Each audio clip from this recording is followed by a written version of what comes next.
네, 할렐루야. 네, 우리를 이끄시는 주님을 찬양합니다.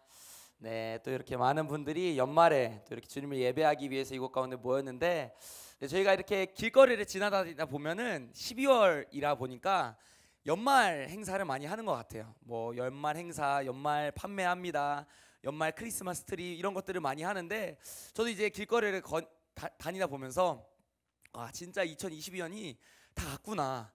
벌써 2020년이 다 갔네. 저희가 2022년 새로운 부흥의 해 막 선포하면서 달려갔는데, 와, 벌써 12달이 지나고 2022년이 막 지나갔구나라는 것을 보면서 와, 시간이 너무 빠르다. 주님 오실 날이 얼마 남지 않았구나, 이런 생각이 들면서 한편에는 그런 생각이 들었습니다. 2022년에 내가 주님과 함께한 이 시간들이 어떤 시간이 있었지? 주님과 함께한 그 추억들이 어떤 게 있었을까? 막 이렇게 그런 생각이 막 드는 거예요. 왜냐면 이 길거리를 지나다니다 보면 막 연인들도 있고 서로의 막 추억을 기리기 위해서 사진 찍고 막 그러잖아요. 저도 이제 얼마 전에 저의 아내의 선물을 사기 위해서 백화점에 막 가서 막 고민하면서 고르고 있는데, 막 그런 거죠. 막 이런 어떤 추억들, 내가 아내를 기쁘게 해주고 싶고 우리 막 이렇게 연말을 기념하기 위해서 하는 그런 생각들이 들면서 내가 2022년 동안 한 해 주님과 어떤 시간을 보냈지? 라는 생각이 드는 겁니다. 그래서 여러분들은 2022년 어떤 주님과의 관계를 쌓으셨습니까? 깊은 주님과의 관계가 있었죠? 그렇죠? 만남이 있었죠? 네, 아멘. 네, 저도 막 이렇게 곰곰이 생각해 보는데 너무 감사한 거예요. 2022년을 신실하게 이끄신 하나님께 너무 감사하고, 또 2023년이 얼마 남지 않았지만 2023년에 주님께서 주실 그 은혜가 너무나도 기대가 되는 겁니다. 그래서 막 이러한 설렘과 이런 기대감들이 막 몰려오면서, 하나님께서 과연 2022년엔 이렇게 놀랍게 행하셨는데, 2022년엔 이렇게 엄청난 일들을 행하셨는데 2023년엔 또 과연 어떠한 일들을 주님께서 행하실까? 또 어떠한 일들이 이 온 세계에 있을 것이며 어떠한 일이, 어떠한 부흥이 한국교회 가운데 있을까라는 기대함이 좀 부어지는 시간이었던 것 같습니다. 그래서 밖에 막 눈이 막 내리고 있어요. 눈이 막 내리고 이거 막 그거 보니까 감성적으로 막 변하는 거죠. 와, 진짜 눈이 너무 예쁘다. 화이트 크리스마스였으면 좋겠다. 막 이런 생각이 막 들면서 연말이 너무 하나님의 감사가 충만한 것 같습니다. 그래서 그 주님께서 우리를 이끄시고 인도하시는데, 그 인도하심에 따라가는 저희가 되었으면 좋겠습니다. 그래서 저희가 이 결국에는 인생에 딱 돌아봤을 때 우리가 인생에서 가장 필요한 것이 무엇일까를 생각해 봤을 때 하나님 외에는 없는 것을 저희가 보게 됩니다. 뭐 돈이 많건 뭐 자기가 명예가 있건 어떠한 위치에 있건 상관없이 우리가 진짜 필요한 분은 하나님 외에 아무것도 없다를 저희가 매년 매해 느끼는 것 같아요. 그게 청소년이든 청년이든 뭐 장년이든 상관없이 예수를 믿는 사람이라면 동일하게 느끼는 것은 하나님 외에 다른 것을 필요가 없다. 하나님 한 분이면 충분하구나를 많이 느끼는 것 같습니다. 그래서 그 하나님의 한 분만의 충만함을 느끼는 그러한 2022년 또 2023년이 되기를 축복합니다. 그래서 저희가 오늘 이제 목자가 필요한 시대라는 말씀을 주제로 함께 나누고 싶은데, 혹시 여러분들은 이제 목자라는 이미지를 생각한다면 어떤 이미지가 생각이 나시나요? 목자라고 한다면 어떤 생각이 나시나요? 양을 돌보는 목자. 네, 목자. 양을 돌보는 목자. 예수님. 목자하면 어떻게 생각나시죠? 초원. 목자하면 네, 초원. 네, 목자하면 어떻게 생각나시죠? 지팡이. 네, 한 번만 더 물어볼게요. 목자하면 어떻게 생각나시죠? 공동체. 왜 공동체가 생각나시죠?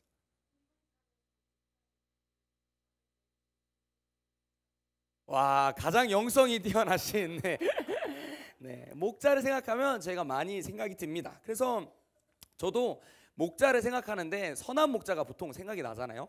그래서 보통 교회에 딱 붙어 있는 벽에 있는 그 예수님의 선한 이미지와 그 양을 이렇게 따뜻하게 안고 계시는 그 목자의 이미지, 이것들을 좀 많이 생각을 하는 것 같습니다. 그래서 이제 우리가 그렇게 교육을 받아왔고 그렇게 들어왔기 때문에 이러한 머릿속에 이미지가 있는 거죠. 근데 이제 저희가 한 가지 분명히 해야 될 것은 우리가 배운 것과 우리가 쌓아둔 지식, 이러한 기준에 두는 게 아니라 성경에서 말씀하는 선한 목자가 무엇인지 정확하게 알고 가야 되는 것 같습니다. 그래서 우리가 생각하는 이 추상적인 이미지의 선한 목자, 이게 아니라 성경에서는 과연 목자를 뭐라고 말을 하고 있는가, 선한 목자가 누구인가, 이거를 정확히 알아야 우리가 목자의 삶을 살아갈 수 있는 것 같습니다. 그래서 함께 말씀을 통해서 보기를 원하는데 시편 23편 1절에서 6절 말씀입니다. 시편 23편 1절에서 6절 말씀. 저 한 절, 여러분 한 절 읽도록 하겠습니다. 여호와는 나의 목자시니 내게 부족함이 없으리로다.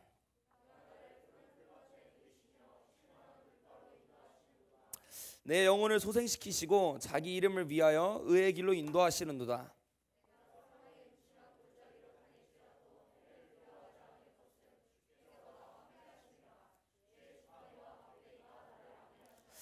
주께서 내 원수의 목전에서 내게 상을 차려주시고 기름을 내 머리에 부으셨으니 내 잔이 넘치나이다. 내 평생에 선하심과 인자하심이 반드시 나를 따르리니 내가 여호와의 집에 영원히 살리로다. 네, 이 시편은 저희가 잘 알다시피 다윗이 쓴 글입니다. 다윗은 어렸을 때 목동이었습니다. 양치기 소년이었습니다. 그래서 양을 키우는 사람이었고 누구보다 양을 잘 아는 사람이었습니다. 그래서 저희가 이 시편 23편을 딱 보면은 이것을 다윗이 썼다라고 딱 저희가 인지하는 순간 다윗의 인생이 담겨 있는 시구나 라는 것을 좀 느낄 수가 있는데, 왜냐하면 다윗이 하나님은 나의 목자시니, 여호와는 나의 목자시니 라고 처음부터 고백하는 것을 저희가 볼 수 있습니다. 그래서 목동으로서 사자를 물리치고 또 곰도 물리치고 여러 가지 막 동물들, 여러 가지 위험으로부터 양들을 지켜내고 양들을 먹였던 그 다윗이 그 인생이 담겨 있는 거죠. 그냥 가볍게 주님은 나의 목자십니다로 말하는 게 아니라 자기의 인생을 경험과 자기의 수많은 인생의 경험을 통해서 자기가 경험한 그 하나님이 진짜 목자시다라고 하는 다윗의 고백을 볼 수가 있습니다. 저희가 여기서 생각해 볼 수 있는 건, 왜 그러면 다윗이 굳이 하나님을 목자라고 표현했을까? 수많은 이름이 있잖아요. 하나님은 사랑이시고 하나님은 뭐 선하시고 이런 많은 이 주제가 있는데 왜 굳이 하나님을 목자라고 표현했을까에 대해서 좀 생각을 해보면, 다윗은 하나님이 우리를 쉴만한 물가로 인도하시는데 내 영혼을 소생시키시고 자기 이름을 위해서 의의 길로 인도하신다라고 이야기하고 있습니다. 그래서 여기서 소생시키다라는 말은 슈브라는 히브리어가 쓰였는데, 한국어로 이제 소생시키다를 해석을 하자면 우리가 죽은 것 같은 우리의 영혼을 다시 살리신다는 의미로 해석이 되는데, 이제 원어적으로 이제 슈브라는 뜻을 저희가 풀어보자면 돌아가다라는 뜻으로 해석이 됩니다. 그래서 이 말을 좀 원어로 표현하자면, 하나님께서 우리가 의의 길로 인도하시는 분이시다. 하나님은 우리가 잘못된 길을 걸어가고 있을 때, 하나님은 우리가 올바르지 않고 우리의 방향성이 틀렸을 때 우리를 올바른 길로 인도하시는 분이시라는 것을 저희가 알 수 있습니다. 그래서 우리는 죄인이기에 계속 죄악된 길을 걸어가지만 하나님은 우리를 사랑하시기 때문에 그 선하신 하나님께서는 나를 선한 길로 인도하신다, 우리를 돌이키시는 분이 우리 하나님이심은 다윗을 알고 그것을 믿고 있었습니다. 그래서 다윗은 양들을 반드시 목자의 이끄심이 필요하다는 것을 알고 있었던 거죠. 그렇기 때문에 나의 인생을 보니까 너무 죄인인 거예요. 다윗도 자신의 인생을 보니까 죄인일 수밖에 없고, 막 세상을 보니까 죄인들의 삶인데, 그래서 우리의 삶을 인도해줄 그 목자가 너무 필요하다라고 하면서 다윗이 우리 여호와, 우리 하나님은 목자하시다라고 고백하고 있습니다. 그래서 성경에서 이제 우리를 양으로 많이 비유하고 있습니다. 양으로 많이 비유하고 있는데, 그래서 몇 가지 양의 특징을 보면 이 말씀들, 여러 말씀들을 이해하는데 좀 도움이 되는 것 같습니다. 그래서 첫 번째로 양의 특성 중에 양은 눈이 나쁘고 잘 속는다고 합니다. 양은 앞이 잘 안 보인대요. 그래서 시력이 나빠가지고 눈앞에 움직이는 것을 쫓아가는 존재, 그냥 이게 뭔지 자기가 분별하지 않고 일단 내 눈앞에 있으면 그걸 따라가는 존재가 양이라고 합니다. 그래서 시력이 나빠가지고 앞에 뭐가 있는지도 모르고 자기가 어디로 걸어가고 있는지, 자기 앞에 있는 곳이 숲인지 가시덤불인지 뭐 불길인지 상관하지 않고 일단 눈에 보이면 걸어가는 동물이 양이라고 합니다. 그래서 양은 자기가 어디 가는지도 모르고 자기의 미래가 어떻게 될지도 모르고 예측할 수 있는 것이 하나도 없고 분별하지 못하는 게 양이라는 동물이라고 합니다. 그래서 이 양들을 분별력이 너무 형편이 없다는 것을 야생 개들이 잘 알았다 그래요. 그래서 양들을 이제 야생 개들이 꿰는 거죠.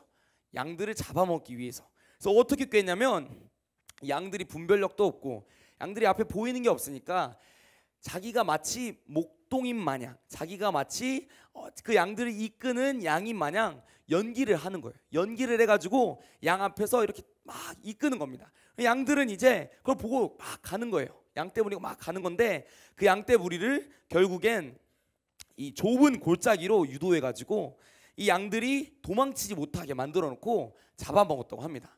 그래서 이 양들이 얼마나 분별력이 없고 양들이 얼마나 멍청했는지 이 야생 개들이 알았던 거죠. 그래서 이 나를 이끄는 것이 나를 구원해주고 나를 부욕해 하는 것인 줄 알고 따라갔는데 알고 보니까 나를 먹으려고 하는 그 야생 개인 것을 이 양들이 몰랐던 겁니다. 그래서 이 양들에게는 반드시 자기를 지켜줄 목자가 필요했던 거죠.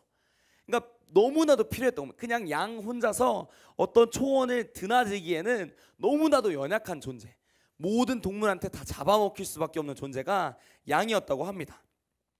두 번째로는 양은 잘 넘어지면 스스로 일어나지 못한다고 합니다. 왜냐면 양의 다리는 단단하지 못하고 강하지가 않아서 빠르게 달릴 수가 없다고 합니다. 대부분 저희가 빠른 동물들을 보면은 되게 강한 근육들과 뼈를 가지고 있습니다. 뭐 치타 뭐 이런 빠른 동물들을 보면은 이들의 근육과 이들의 다리와 뼈가 엄청 강한 것을 볼 수 있는데 양의 다리는 너무 약하대요. 너무 약하고 얇고 그래가지고 이 양들이 빠르게 달릴 수가 없다고 합니다. 그래서 이 막 빠르게 달릴 수가 없는데 맹수가 쫓아오면은 느려 터진 거죠. 빨리 달릴 수가 없고 내 몸무게를 빠르게 달릴 수가 없는 존재가 양. 그래서 양은 맹수가 오면은 도망가는데 너무 느려서 잡아먹히거나 아니면 도망가다가 넘어져서 잡아먹히는데 양이 넘어지면 그냥 이렇게 옆으로만 넘어지는 게 아니라 이렇게 다리가 이렇게 넘어지는 겁니다. 벌러덩 이렇게 넘어지는 거죠. 넘어져가지고 다리를 이렇게 발버둥 치는 건 발버둥. 그래서 아무리 자기가 온갖 힘을 써도 절대 스스로 일어날 수가 없는 존재가 양이라고 합니다. 그래서 벌러덩 뒤집힌 양은 아무것도 할 수 없는 이 상태가 돼버리는 거죠. 맹수를 막 만났어요. 도망을 막 가는데 넘어지면은 바로 먹잇감이 돼버리는 이 엄청 약한 존재가 양이라고 합니다. 그래서 목자가 와서 이 양을 잡아가지고 일으켜주기 전까지는 양은 아무것도 못하는 거죠. 그냥 누워가지고 가만히 있는 겁니다. 이 원수가 나를 잡아먹지 않게 해주세요라고 빌고 있는 이 모습이 양의 모습이라고 합니다. 그래서 이 두 가지의 양의 특징만 봐도 양이 얼마나 연약한지, 양이 얼마나 미련하고 양이 얼마나 분별력이 없는지를 좀 보게 되는 것 같습니다. 그래서 근데 저희 이 성경에서는 인간이란 존재, 이 사람이란 존재를 양과 비유했다는 거죠. 이 엄청나게 약하고 엄청나게 연약해 보이고 분별력이 없는 존재인 양의 비유한 모습을 저희가 보게 됩니다. 그래서 성경에서 왜 우리를 양으로 비유했을까 생각해 보니까 너무나도 잘 이해가 되는 거죠. 여기서 자신을 딱 봤을 때 양과 같다라고 생각하는 사람 소원 한번 들어보실까요? 네, 안 드신 분들 계신데 여기 늑대가 계신가 봐요.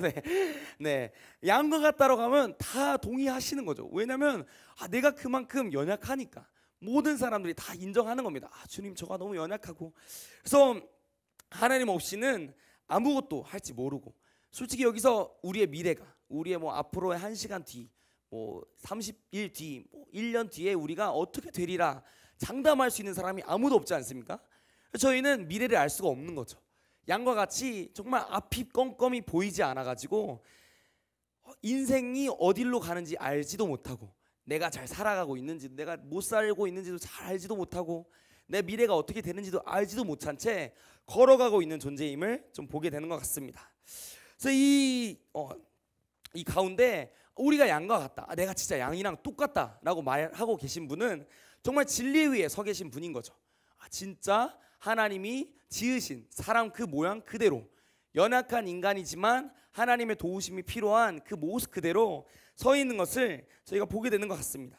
그렇게 우리의 인생이 감사가 넘쳐나고 우리가 너무 부족하고 우리가 너무 연약하기 때문에 그 하나님께서 도와주시고 하나님께 인도하시고 그 신실하신 하나님의 역사가 있기 때문에 감사함이 우리 가운데 넘쳐나는 것 같습니다. 그래서 죄인된 우리를 옳은 길로 인도해 주시는 분이 계시니까 엄청 감사한 인생일 수밖에 없는 거죠. 그래서 저도 이제 2022년을 돌아보니까 하나님 앞에 떳떳하게 서가지고 주님 제가 잘했죠? 라고 말할 수 있는 게 하나도 없는 거예요. 진짜 딱 2022년을 돌아보면서 주님 제가 잘했죠? 라고 말하고 있는 게 하나도 없고, 하나님 앞에 주님 제가 진짜 조금만 더, 주님 제가 진짜 하나님 앞에 조금만 더 마음을 들였으면 됐을 텐데, 막 이런 후회감이 막 드는 이 모습들을 보면서 남은 이 2022년에 내가 더 하나님 나라를 위해서 달려야 되겠다라는 마음의 결단이 있는 것 같습니다. 2022년에 내가 가장 잘한 게 뭘까 생각해봤는데 결혼밖에 없구나. 내가 진짜 최고의 자매를 만나서 결혼밖에 없구나, 이거밖에 없는 거예요. 내가 내 스스로 할 수 있는 게 아무것도 없어. 제가 막 결혼을 했는데, 결혼을 하고 나서도 막 사람들이 막 물어봅니다. 어떻게 결혼했냐? 나도 모른다. 주님이 결혼 시켜를 줬다. 막 이렇게 간증을 나누는 거 보면 정말 제 인생에서 제가 할 수 있는 게 아무것도 없는 거죠. 내가 계획했던 것, 내가 뭐 생각했던 것들, 내가 이렇게 해야지라고 의지를 들였던 것조차도 그대로 되지 않는 모습들을 보면서 정말 하나님이 필요한 인생이구나라는 것을 좀 보게 되는 것 같습니다. 그래서 하나님께서 이렇게 양으로 우리를 표현하셨는데, 우리가 불완전한 것을 하나님은 아시고 계십니다. 하나님께서는 우리에게 한 번도 완벽을 요구하신 적이 없습니다. 거룩을 요구하시고 하나님과 같이 하나님 나라에 동참할 수 있도록 요구하셨지만, 우리에게 불완전한 우리에게 완벽하고 온전한 것을 요구하시는 게 한 번도 없습니다. 그렇기 때문에 하나님은 그 자신을 저희 가운데 주셨고, 이 연약하고 미련한 죄인에게 우리를 위해서 죽으신 분이 예수님임을 저희가 보게 되는 것 같습니다. 그래서 그렇게 우리는 하나님이 너무 필요한 인생인 거죠. 하나님 없이도 잘 살 수 있어요, 하나님 없이도 돈이면 답니다 라고 말하는 이 세상 앞에 우리는 담대하게 말할 수 있는 겁니다. 돈이 다가 아닙니다. 인생의 다른 어떤 커리어가 다가 아닙니다. 우리의 인생에는 하나님이 전부입니다 라고 말할 수 있는 게 저희의 고백인 줄 믿습니다. 그래서 이렇게 하나님이 필요한 인생인데, 이 시편 23편에 보면은 특이한 이 물건 두 가지가 나옵니다. 그래서 4절을 보면, 내가 사망의 음침한 골짜기로 다닐지라도 해를 두려워하지 않을 것은 주께서 나와 함께 하심이라. 주의 지팡이와 막대기가 나를 안위하시나이다. 그래서 갑자기 주의 지팡이와 주의 막대기가 나를 안위한다고 다윗이 말하고 있습니다. 이 말씀 자체가 양의 입장에서 쓰였는데, 결국 이 지팡이와 막대기는 목자한테 필요한 게 아니었다는 거죠. 이 목자에게 지팡이와 막대기가 필요한 게 아니라 양한테 너무 필요했던, 양을 지키기 위해 필요했던 이 지팡이와 막대기인 것을 볼 수가 있습니다. 그래서 이 지팡이와 막대기의 용도가 무엇이었을까 좀 고민해보고 찾아보니까, 이 지팡이는 양을 인도하기 위해 필요했다고 합니다. 그래서 양이 눈이 안 보이니까 이 양들을 인도해 주는 게 필요한 거죠. 그래서 기다란 막대기인데, 이 기다란 막대기로 양의 앞을 툭툭 쳐주거나 양의 엉덩이를 툭툭 쳐가지고 양이 올바른 길로 갈 수 있도록 양을 인도해주는 인도자의 역할을 지팡이가 했다고 합니다. 그래서 제가 양이 얼마나 시력이 나쁘고 양이 얼마나 잘못된 길로 잘 가는지를 요르단에서 느꼈는데, 요르단에 가시면 목동들이 되게 많습니다. 베두인이라고 하는데 사막과 뭐 초원과 이런 데서 양들을 치고 염소들을 치는 사람들이 있습니다. 그 사람들이 양을 막 봐요. 그래서 제 친구 중에 18살 정도 되는 친구가 한 명 있었는데, 그 친구의 직업은 목동이었습니다. 목동이어서 하루 종일 하는 것이 양들 보는 것밖에 없어요. 아는 게 양에 대해서밖에 없고, 양을 사랑하고 양이랑 친구하고 양이랑 놀고 양에게 밥 먹어주고 밥 먹여주고 양이랑 함께하는 시간이 24시간인 친구가 있었는데, 이 친구가 이제 양이 올바른 길로 안 가니까 양을 올바른 길로 가기 위해서 어떻게 했냐면, 이만한 짱돌을 딱 들어가지고 양한테 던지는 걸 팍, 그래서 양이 퍽 맞았습니다. 양이 정신이 퍽 차려가지고 올바른 길로 가는 거예요. 그래서 너 왜 그러냐니까, 양이 이렇게 하지 않으면 올바른 길로 가지 못한다 이렇게 말하는 모습 보니까, 양이 저렇게까지 자기의 길을 못 가는구나. 그러니까 그 친구는 계속 돌을 던지는데 양이 막 미워서 이런 거라기보단 뭐 미웠을 수도 있겠죠. 자기 막 이렇게 막 자기 것을 못하고 막 쉬고 있는데 양이 딴 길로 가면 미웠을 수도 있겠지만, 옛날에 이렇게 지팡이를 했던 것을 막 짱돌을 던져가지고 양을 옳은 길로 인도하는 그런 모습들이 있었습니다. 그래서 제가 그걸 보고 나서, 양은 진짜 지멋대로 가는구나. 그러니까 자기가 보이는 대로 그냥 가는 거예요. 자기가 어떤 분별력을 가지고 이게 맞아, 이게 확신해 이렇게 가는 게 아니라 그냥 눈앞에 보이는 거, 그냥 아무 생각 없이 가는 존재가 양이구나라는 것을 좀 보게 됐던 것 같습니다. 그렇기에 양은 반드시 그 목동에 목자에 지팡이가 필요했던 거죠. 여기로 가야 돼, 여기로 가야 돼 툭툭 쳐주면서 양이 앞이 보이지 않으니까 목자가 막 옆에 붙어가서 계속 했겠죠. 여기로 가야 돼, 절로 가야 돼, 엉덩이를 쳐주고, 어떨 땐 뭐 도로 들어가지고 이렇게 했을 수도 있고, 그래가지고 이렇게 막 양을 이끌어주는 용도의 지팡이가 필요했다고 합니다. 그래서 이 지팡이가 필요했는데 이 막대기는 왜 필요했을까 생각을 해봤을 때 막대기가 왜 필요했을까요? 모르겠어요. 막대기가 왜 필요했을까요? 소리? 어떤 용도로 썼을까요?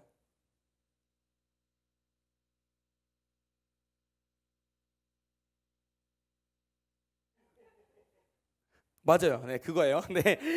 뭐냐면 막대기 앞에 쇠꽃이, 그러니까 쇠랑 같이 묶어놨대요. 그래서 짧고 굵은.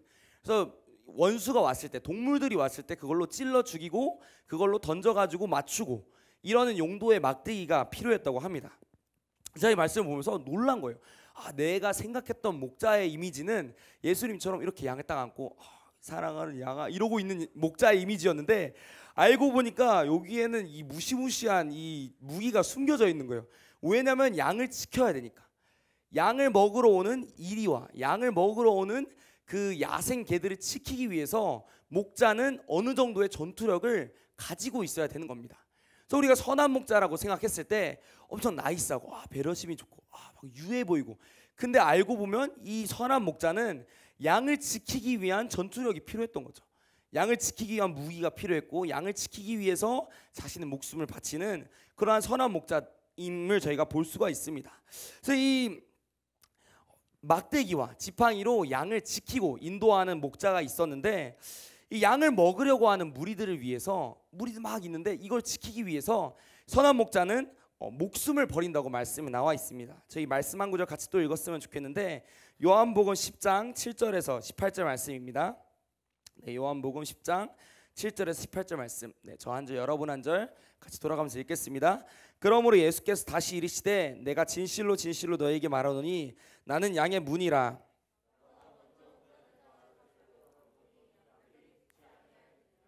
내가 문이니 누구든지 나로 말미암아 들어가면 구원을 받고 또는 들어가며 나오며 꼴을 얻으리라.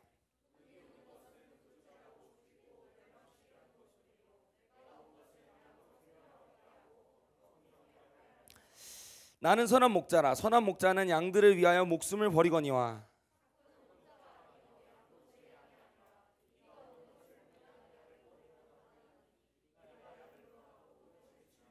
달아나는 것은 그가 사꾼인 까닭의 양을 돌보지 아니함이나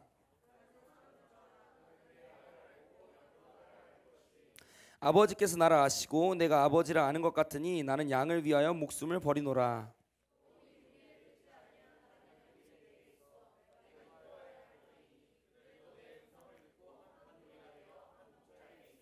내가 내 목숨을 버리는 것은 그것을 내가 다시 얻기 위함이니 이로 말미암아 아버지께서 나를 사랑하시느니라. 이래 내게서 빼앗은 자가 있는 것이 아니요 내가 스스로 버리노라. 나는 버릴 권세도 있고 다시 얻을 권세도 있으니 이 계명은 내 아버지에게서 받았노라. 아멘. 선한 목자는 이런 양들을 위해서 목숨을 버렸다는 거죠. 저희가 앞에서 양의 특성을 나누지 않았습니까? 멍청하고 한심하고 이렇게까지 연약한 동물이 양인데, 선한 목자가 이런 양들을 위해서 목숨을 버렸다는 거예요. 이 양이 죽음에 처하니까 이 한 어린 양을 지키기 위해서 자신의 목숨을 다해서 섬겼던 사람이 선한 목자라고 성경은 증언하고 있습니다. 혹시 이 자리 가운데 자기가 양이 있는데 한 양이 죽음에 처했어요. 늑대가 왔습니다. 양을 지키기 위해서 목숨을 버릴 수 있으신 분 손 들어주시겠습니까? 네, 아무도 안 계시죠? 네, 이런 거예요. 이 미련한, 이 어떻게 보면 엄청 미련해 보이는 거죠. 이거는 양일 뿐이고 나는 사람인데, 사람인 사람이 양을 위해서 목숨을 버린다는 건 엄청나게 미련하게 보입니다. 엄청 한심해 보이고, 사람은 사람이라면 도저히 이런 것들을 선택하지 않아야 될 거라는 생각이 듭니다. 근데 이 말씀에 보면 절대로 선한 목자는 양들을 위해서 절대적으로 목숨을 버린다. 양들을 위해서 무조건적으로 섬긴다. 양들을 살리기 위해서 자신의 인생을 바친다라고 이 말씀에 나와 있습니다. 또한 말씀에서 선한 목자의 기준은 어떤 착하다, 배려심이 많다 이런 개념이 아니라 선한 목자는 생명을 버리는 사람이다. 목자는 생명을 버리는 사람이다라고 나와 있습니다. 착한 것만으로, 배려심이 많은 것만으로는 절대 양을 지켜낼 수 없겠죠. 아이고 우리 양, 어이고 우리 양 착하다 이런 것만으로는 양을 지켜낼 수 없는 것을 저희가 확인할 수 있습니다. 그래서 이 말씀에서 보면은 선한 목자와 대조되는 존재가 나오는데 그게 바로 사꾼입니다. 이 사꾼이 왜 도망가냐면 첫 번째 이유가 이리가 와서 두려워서 도망간다. 달아나는 이유는 그가 사꾼이기 때문에 양을 돌보지 아니한다. 그래서 우리가 양을 위해서 목숨을 버리지 않는다면 사꾼이라고 말씀에서는 말하고 있는 거죠. 양을 위해서 목숨을 다해 섬기지 않는다. 그럼 사꾼이다. 왜? 선한 목자는 양들을 위해서 목숨을 버리거든. 그래서 예수님께서 직접 자신의 목숨을 버리는 것을 보여주신 거죠. 그래서 이 말씀대로라면 사꾼은 절대로 자신의 목숨을 버리지 않습니다. 사꾼은 절대로 양을 위해서 자신을 희생시키지 않는 거죠. 내가 섬겨야 될 양을 위해서, 내가 사랑하고 내가 품어야 될 양을 위해서 절대로 목숨을 버리지 않는 것을 볼 수가 있습니다. 왜냐하면 자신의 목숨이 양보다 귀한 겁니다. 자신의 목숨이 양보다 귀하고 자신의 어떠함이 양보다 귀하고 자신의 생명이 양보다 귀하기 때문에, 그리고 자신의 양이 아니기 때문에 사꾼은 자신의 목숨을 버리지 않습니다. 그래서 자신의 안락함이 중요한 거고, 내가 당장에 이 어린 양이 없어도 나는 내 생명이 중요하다라고 말하는 게 사꾼인 거죠. 14절에 나오는 말씀처럼 이 선한 목자를 양들은 알아본다고 하는데 왜 알아보겠습니까?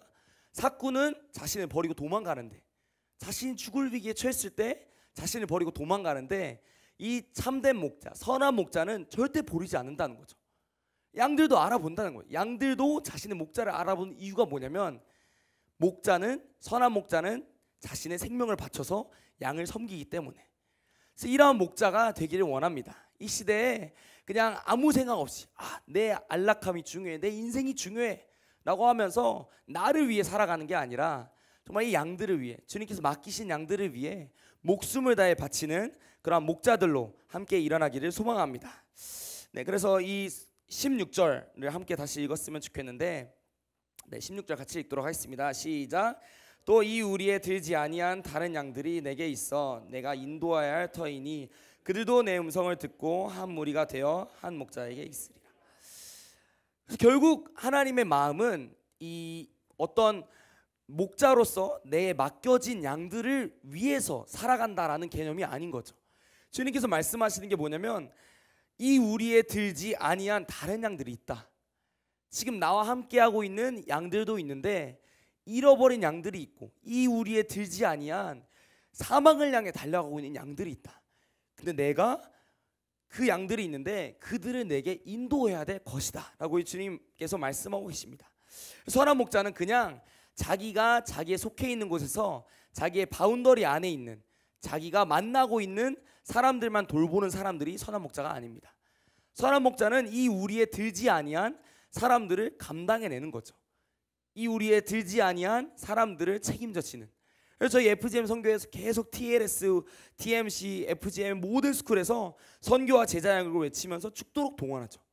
죽도록 사람들을 막 외칩니다. 죽도록 사람들에게 선교해야 된다, 제자양육해야 된다, 목자로 살아야 된다, 제자로 살아야 된다 외치는 이유가 뭐냐면, 이 우리에 들지 아니한 양들이 있기 때문입니다. 이곳 티플리 워십 가운데 있는 분들은 이 우리에 들은 분들이겠죠. 근데 이 우리에 들지 아니한, 아직도 사망을 향해 달려가고 있는 이 홍대의 청년들이 있기 때문에, 아직도 사망을 향해 달려가고 있는 수많은 청년들이 있기 때문에 우리는 계속 외치는 겁니다. 그래서 우리가 계속적으로 외치고 이것을 위해 달려가는 이유는 우리 잘 먹고 잘 살려고, 우리가 예수님 앞에서 더 잘나 보이려고 하는 게 아니라, 아직도 이 우리 안에 들지 못한 양들을 위해서 우리가 생명을 바치는 거죠. 저희가 금요일날 밤마다 매주 홍대에서 복음을 외치는 이유가 뭡니까? 누군가 알아봐주기 위해서, 누군가 우리를 막 칭찬해주고 누군가 인정해주기 위해서? 아니죠. 저는 홍대에 있는 그 죽어가는 영혼들, 술 마시고 막 담배 피고 막 클럽에 갔다가 나오는 죽어가는 그 영혼들이 있기 때문에 저희가 그 영혼들을 살리기 위해서 전도하고 선교하는 것을 저희가 보게 되는 것 같습니다. 그래서 이 마음이 없다면 우리가 전도해야 될 이유, 우리가 선교해야 될 이유를 다 잃어버리는 거죠. 왜냐하면 이 우리에 들지 아니한 양들을 향한 마음이 없다면, 이 우리에 들지 아니한 죽어가는 양들을 향한 마음이 없다면, 우리는 그냥 우리 안에서 그냥 우리 같은 양들끼리 즐기면 되기 때문에, 우리가 살아가고 있는 인생을 즐기면 되기 때문에 결코 전도할 필요가 없고 선교할 필요가 없는 것을 제가 보게 되는 것 같습니다. 그래서 주님께서는 이 선한 목자의 비유를 드시면서 말씀하시고자 하는 것이 무엇이냐면, 선한 목자는 목숨을 바치는데 자기가 속해 있는 양들, 자기가 맡고 있는 양들뿐만 아니라 아직도 이 우리 안에 들지 아니한 그 양들을 위해서 목숨을 바친다. 이게 내가 보기에 합당한 선한 목자다라고 주님께서 말씀하고 계십니다. 그래서 우리가 이러한 목자들이 되기를 원합니다. 이 세대에 그냥 우리에 속해 있는, 우리 교회에 속해 있는 청년들만 바라보는 것이 아니라 우리가 만나고 있는 청년들을 넘어서서 우리 홍대에 있는 청년들, 또 우리 학교에 있는 청년들, 그들을 위해서 외치며 그들을 위해서 기도하는 그러한 목자들이 되기를 원합니다. 그래서 우리가 목숨을 바칠 때 내가 이 친구랑 관계가 있으니까 난 목숨을 바칩니다가 아니라, 생판 모르는 청년이 지나가는데 그 청년을 위해서 목숨을 바쳐야 되는 거죠. 왜냐하면 주님께서 보시는 선한 목자의 기준은 내가 이 친구랑 알기 때문에, 내가 이 친구랑 10년을 알았기 때문에 이 친구를 위해서 죽을 수 있어요 말하는 게 아니라, 이 친구를 처음 봤을지라도 내가 이 친구를 위해 죽어야 되는 이유는 이 친구가 아직 이 우리 안에 들지 아니한 양이기 때문인 줄 믿습니다. 그래서 이러한 목자들이 너무나도 이 시대 가운데 필요한 거죠. 제가 오늘 학교에서 체프를 드리고, 제가 백석대학교 신학과라서 기독교 학부 체프를 막 드렸습니다. 그래서 한 목사님이 체프를 인도하시는데 매주 주제가 선교와 전도였습니다. 복음 전파. 우리는 무조건 복음을 전해야 된다. 모든 체플의 강의와 메시지가 다 복음을 전해야 된다 했어요. 그래서 오늘 마지막 대면 체플이었는데 거기서 목사님이 말씀하십니다. 여러분, 복음을 전해야 됩니다. 선교해야 됩니다. 이번 겨울에 자신의 생명을 들여서, 자신의 삶을 들여서 우리 주님 나라를 위해서 사실 분 손을 들어봅시다.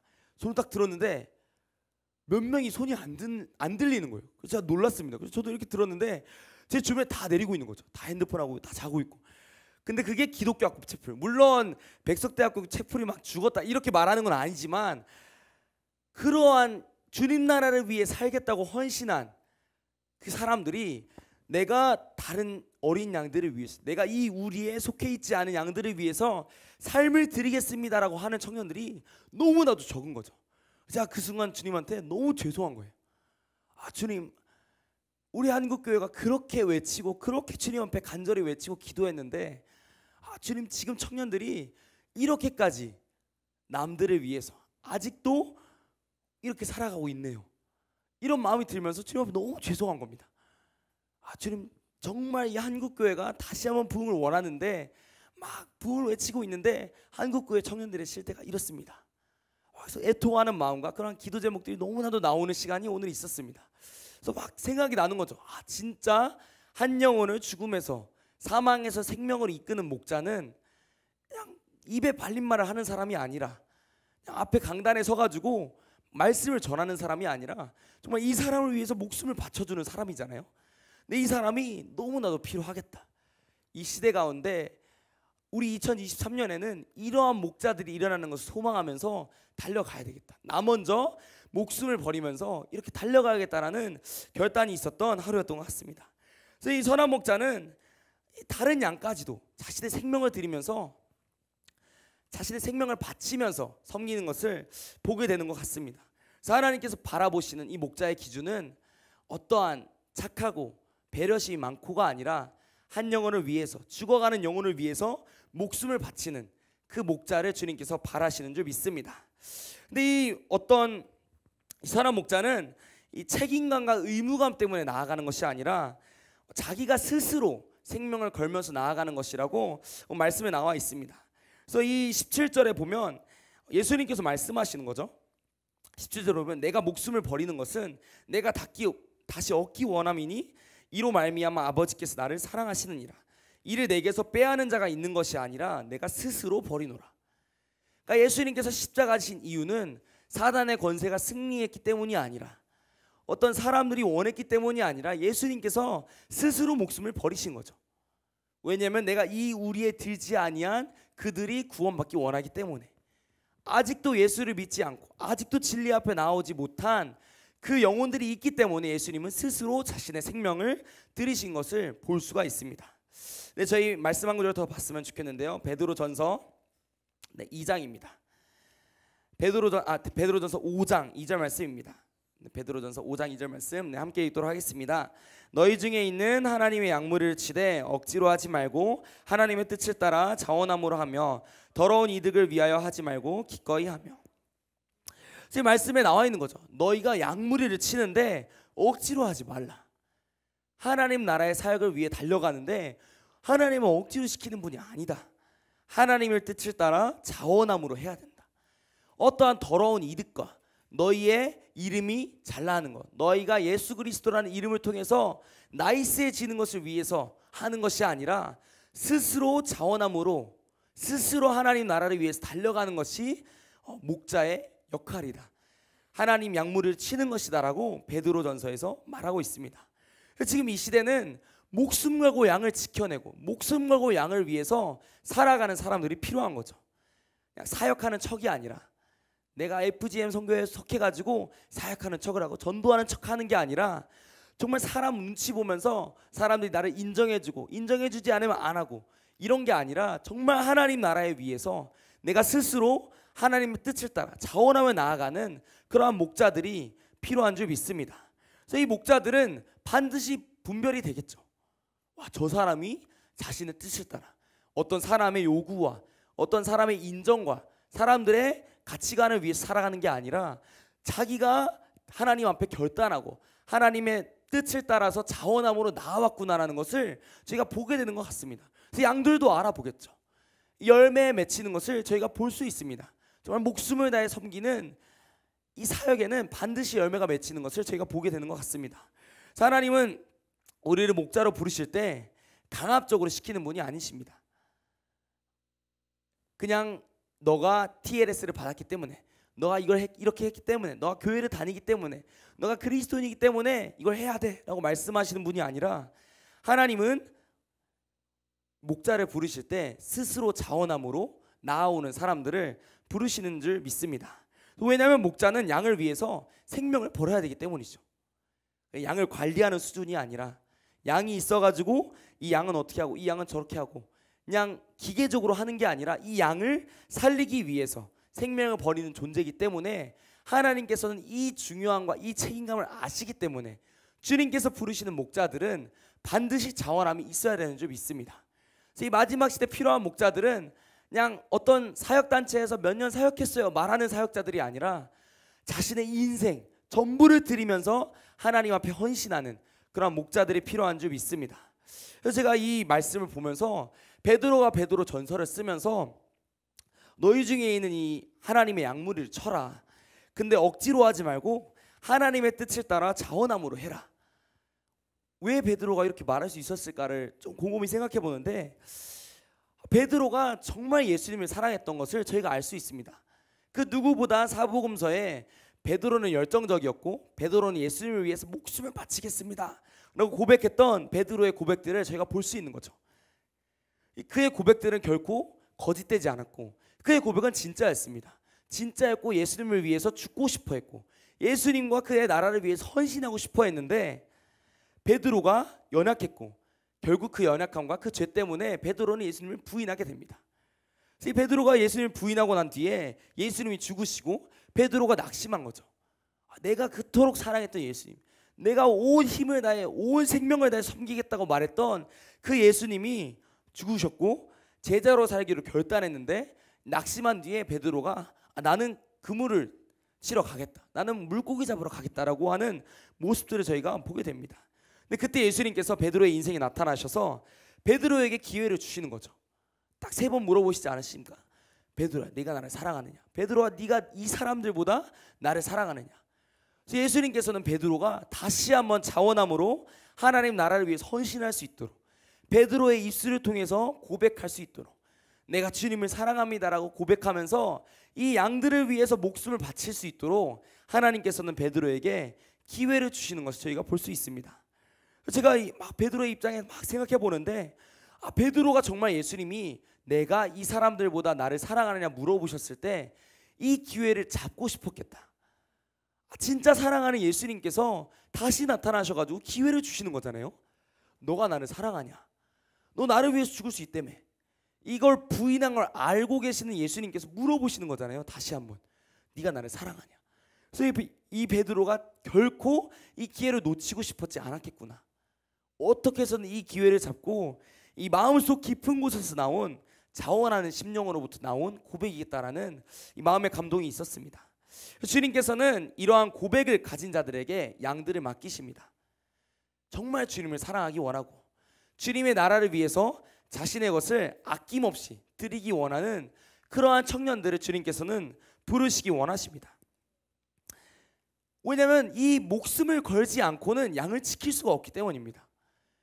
우리가 사역을 하잖아요. 사역을 하는데 막 간사님들끼리 막 맨날 말하는 게 있어요. 전심을 다해야 된다. 온 마음을 다 쏟아야 된다. 온 힘을 다 쏟아야 되고 온 시간을, 모든 시간을 다 쏟아서 섬겨야 된다. 왜? 그렇지 않으면 영혼이 살 수가 없거든. 이러면서 저희가 막 서로를 막 견제해요. 온 힘을 다하고 계십니까? 전심을 다하고 계십니까? 막 저희가 서로를 그렇게 공격하진 않거든요. 근데 막 고백하시는 거죠. 주님, 제가 전심을 다하지 못했습니다. 한 간사님이 고백하시면 막 찔리는 겁니다. 나도 전심을 다하지 못했는데 다시 한번 막 회개하게 되고 막 그러면서 간사님들끼리 막 이야기하면서 전심을 다해야 된다. 우리가 온 마음과 온 힘과 목숨을 다 버리겠다라고 고백하며 나아가는 이러한 공동체 속에서 하나님은 역사하시는 거죠. 저희가 막 청년들을 향해서, 청소년들을 향해서 꿈꾸는 게 주님, 저희가 원하는 게 있습니다. 우리의 목숨만 드리지 않습니다. 이들의 목숨도 주님의 것입니다 하면서 이들의 목숨도 다 드리고 있는 거죠. TLS 끝나고 YTLS 끝나고 티프리 끝나고 하면서 이 친구들의 인생까지 다 주님 앞에 드리고 있는 저희가 기도하고 있습니다. 여기 앉아 계신 모든 분들의 인생이 주님의 것이 되기를, 또한 목숨을 바쳐서 이 양들을 위해서 섬기는 그러한 목자들로 일어서기를 간절히 기도하고 있습니다. 그래서 2023년에는 그냥 대충 예수님 믿고 대충 사역하고 그냥 사람들이 사역하는 것을 떠밀려 가는 이 큰 버스 탔다 그러죠. 과제를 치면은 이 어떠한 큰 사역에 버스 타는 사람이 필요한 게 아니라 이 사역을 돌파해내는, 이 사역을 이끌어 나가고 이 사역을 목숨 다해 섬기는 그러한 사역자들, 그러한 목자들이 필요한 줄 믿습니다. 주님께서는 한국교회 가운데 그러한 목자들을 일으키실 줄 믿습니다. 그래서 막 소망이 되는 겁니다. 정말 하나님께서 2023년에 이러한 목자들을 일으키시겠구나. 자신의 생명을 버리면서까지 자신의 어떠함을 아끼지 아니하고 내가 가진 게 이만큼 있으면 이 전부를 다 주님께 드리면서 인생을 바치는 그러한 청년들이, 그러한 청소년들이 일어나겠구나. 이 청년들과 이 청소년들을 통해서 하나님께서 놀라운 일들을 행하시겠다라는 이러한 기대감들을 부어주시고 계십니다. 그래서 이 주님께서 목자들이 일으키시는 이때 우리가 함께 동참하며 목숨을 다해 나아가기를 원합니다. 주님 막 사랑합니다. 주님, 제가 이 정도밖에 못해요 라고 말하는 사람들이 아니라, 주님, 우리가 여기 있습니다. 우리의 생명을 주님께 드립니다. 인생을 다 바치는, 우리의 모든 삶 24시간 전부를 다 바치는, 양들을 위해 인생을 바치는 그러한 목자들로 함께 일어나기를 소망합니다. 그래서 예수와 복음 외에는 가치가 없는 사람들, 전도하는 것 외에는 기쁨이 없는 사람들, 열방에 나가서 선교하는 것 외에는 기쁨이 없는 사람들이 되기를 원합니다. 그래서 매주 기다리는 날이 금요일인 거죠. 왜? 이 우리에 들지 아니한 그 양들을 구원하는 날, 이 우리에 들지 아니한 그 양들이 주님 앞에 나아오는 날, 너무 기대가 되는 거죠. 그리고 TFM이 막 소망할 수밖에 없게 되는 그러한 목자들이 되기를 소망합니다.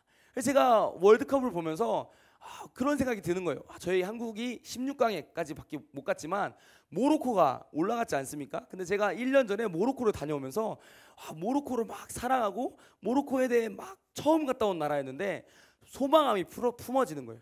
그래서 막 기도하면서 월드컵을 위해 기도하지 않았지만 기도하는데, 주님, 진짜 제가 만났던 그 영혼에게 만나가지고, 야, 너네 월드컵 막 16강 8강 올라가고 축하해.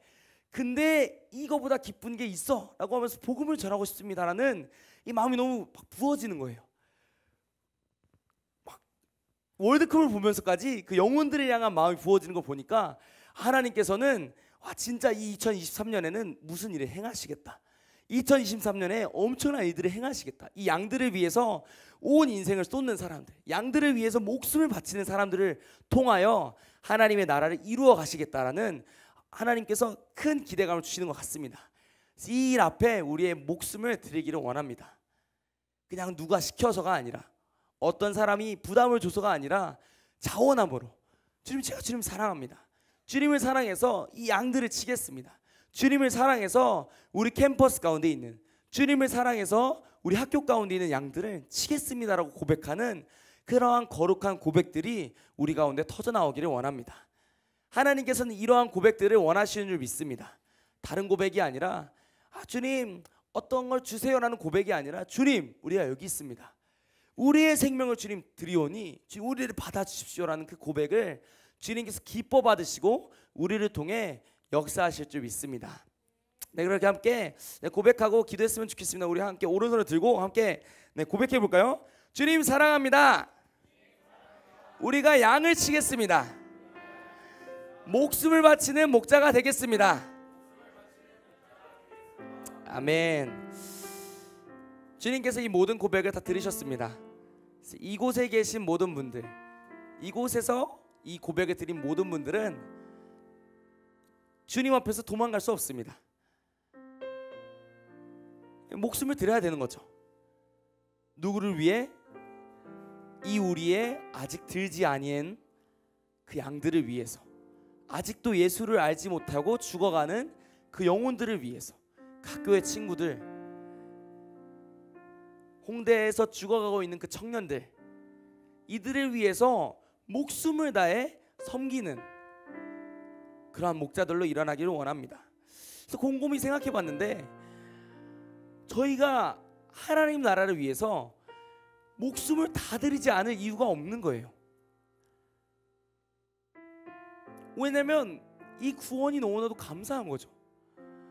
주님 우리가 너무 양 같은데, 너무 부족하고 너무 연약하고 너무 모자르고 앞길이 어떻게 될지도 모르고 이걸 아무리 고민해도 해결되지 않는데, 주님 이런 양 같은 우리를 이끌어 주신 그 주님이 계신데, 그 주님 앞에 우리의 삶을 드리지 않을 수가 없음을 제가 보게 되었습니다. 정말 우리가 이 양들을 위해서 목숨을 바치는 목자들로 함께 일어나기를 원합니다. 하는 척이 아니라, 어떤 사역을 감당하는 척이 아니라 양들을 위해서 목숨을 버리고, 욕을 먹으면 욕을 먹고 죽음이 오면 죽음을 당해내는 그러한 미련한, 세상에 보면 한심하다고 말할 수 있지만 하나님께서 보실 때 너는 선한 목자다 라고 말씀해 주시는 그러한 목자로 함께 일어서기를 원합니다. 함께 이 시간 기도하기 원합니다. 함께 먼저 기도하실 때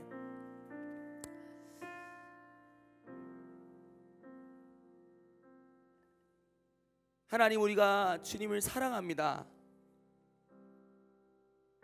하나님 양같은 우리를, 너무나도 연약하고 부족하고 하나님 모자란 우리를 하나님 구원해 주셨는데, 하나님 우리가 이제는 아직도 이 우리의 들지 아니한 양들을 위해서 우리의 삶을 드리고 싶습니다.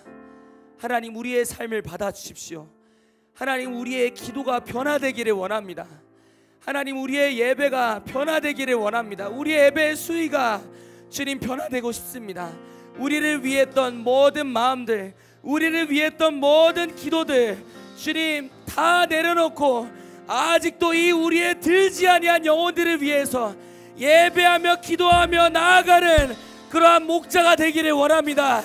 주님 우리의 삶이 여기 있사오니, 주님 우리의 생명을 드리오니, 주님 우리의 삶을 통하여 주님 역사하여 주옵소서. 우리를 목자로 사용하여 주십시오. 한 영혼의 구원을 위하여 주님 우리를 사용하여 주옵소서. 함께 기도하겠습니다. 주여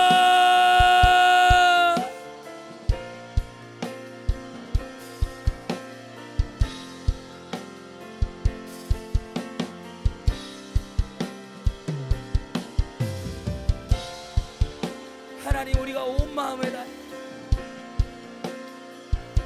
하나님 우리가 온 힘을 다해 주님을 섬기다. 하나님 우리가 십자가의 은혜를 입은 그리스도인, 하나님 우리가 그 주님 나라를 위해서 생명을 다하기를, 목숨을 다해 달려가는 목자들로 일어나게 하여 주시옵소서.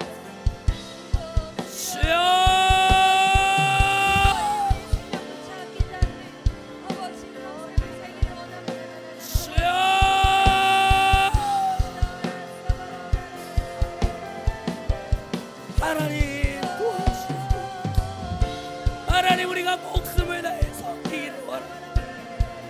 하나님 목숨을 다해 섬기기를 원합니다. 그러한 청년들로, 그러한 목자들로 주님 일어나게 하여 주시옵소서. 일어나게 하여 주시옵소서.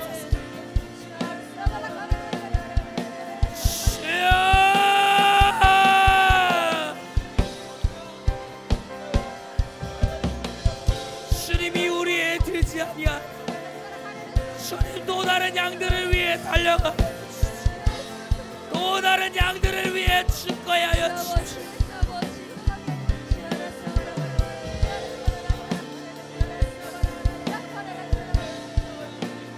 주님, 주님, 주님, 주님 우리가 원하오니 주님 우리의 삶을 주님께 드립니다. 주님 우리의 삶을 주님께 드립니다.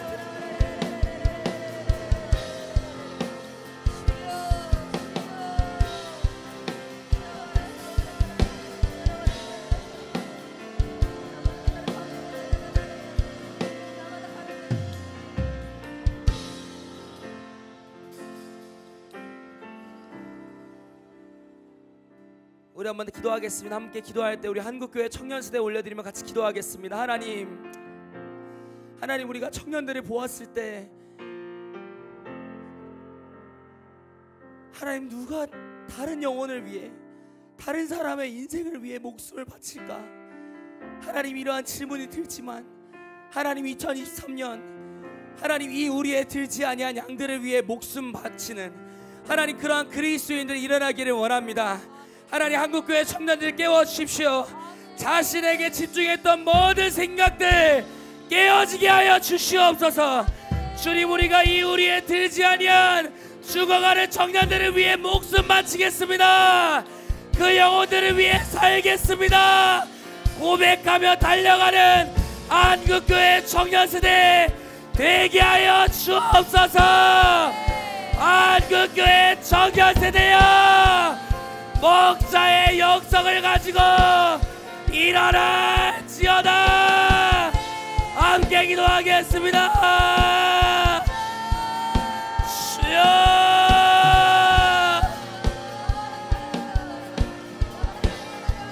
주여,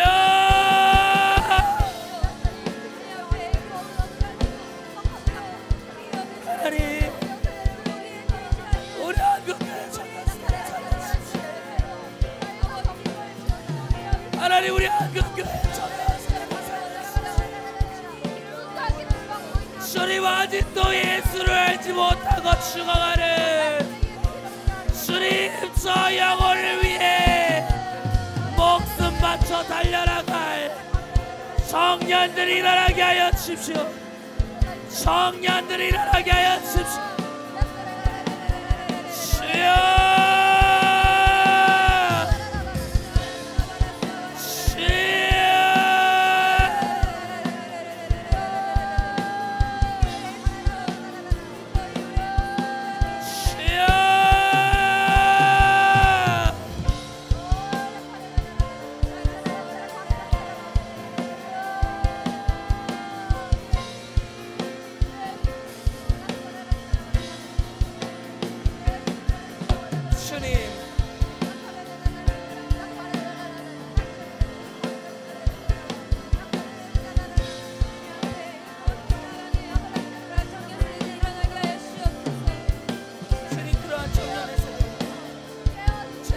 청년의 세대 목숨 바쳐 주님 나라를 위해 달려가는 주님 그러한 세대로 일어나게 하여 주십시오.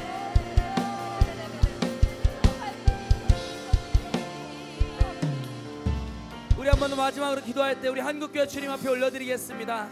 하나님, 우리 한국교회는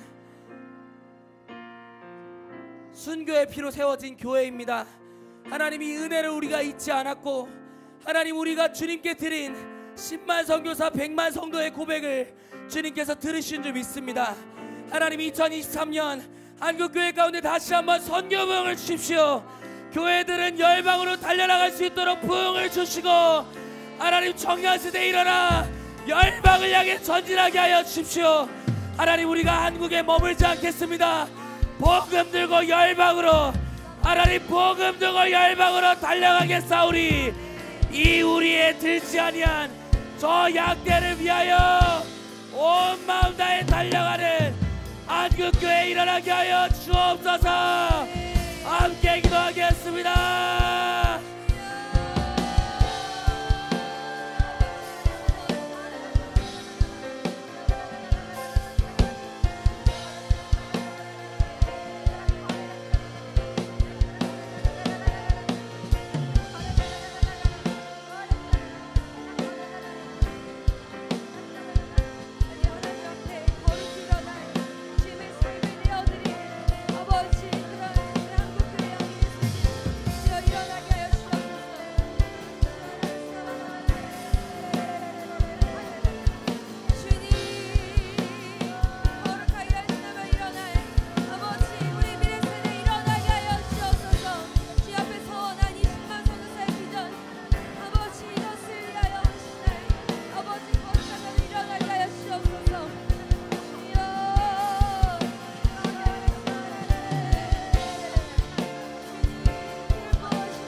보주연의 삶을 깨드립니다. 주 머리 위에 붓습니다. 주님께라면 아깝지 않습니다. 보주연의 삶을 깨드립니다. 주 머리 위에 붓습니다. 내 모든 삶과 생명을 주님 얻으소서.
오 주여 내 삶을 깨뜨립니다. 주 머리 위에 붓습니다. 주님께라면 아깝지 않습니다. 아멘. 하나님, 우리의 선한 목자 되시고 우리의 모든 길을 인도하시는 우리 하나님의 어린 양 예수 그리스도를 찬양합니다. 하나님, 그 어린 양 우리 예수님 앞에 우리가 우리의 삶을 드리지 않을 이유가 없는 줄 믿습니다. 하나님, 우리가 우리의 삶을 자원함으로 기쁨과 즐거움으로 주님 앞에 내어 드려오니 아버지, 우리의 삶을 받으사 저 양의 무리에 들지 아니한 저들을 향하여 아버지 사용하여 주시고 저들을 구원하사 우리로 함께 우리 예수 그리스도를 따르는 그 길을 걸을 수 있도록 주여 인도하여 주옵소서. 특별히 우리의 미래 세대 가운데 기름 부으사 미련하고 어리석어 진리를 알지 못하는 저들 가운데 아버지 우리를 보내어 주셔서 아버지 우리가 생명조차 아끼지 아니할 것이니 아버지 그들을 향하여 주의 복음을 선포하고 주의 비전을 선포할 때에 그들도 우리와 함께 주님의 길을 걸으며 주님 앞에 우리의 삶을 그 삶을 기꺼이 내어드리는 자들로 일어나게 될 줄 믿습니다.